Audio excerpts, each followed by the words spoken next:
Welcome to Luca and Miguel. Enjoy the video. You start now, unlock your Samsung, and go straight to the home screen you plan to remove. Long press an empty spot or pinch the screen to open edit mode. This reveals the page previews at the top.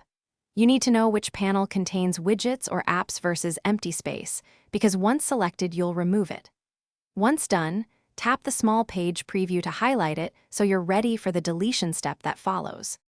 With the panel highlighted, tap the remove or minus icon shown on its preview. That triggers deletion. You might see a confirmation. Accept it to permanently remove that home page. The why matters. Deleting clears widgets and shortcuts from that panel and avoids duplicates, and the system moves any app shortcuts to the app drawer if needed.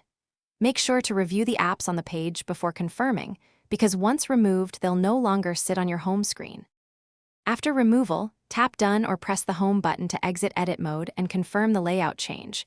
Your home screens update immediately. If a panel won't delete, check for locked widgets or a persistent home screen lock in settings. Unlock or remove those first. If that still fails, restart the phone. A reboot clears temporary state. Make sure to back up any important widgets or folder contents before deleting so you won't lose. Thanks for watching and please subscribe. It's the best investment you'll ever make.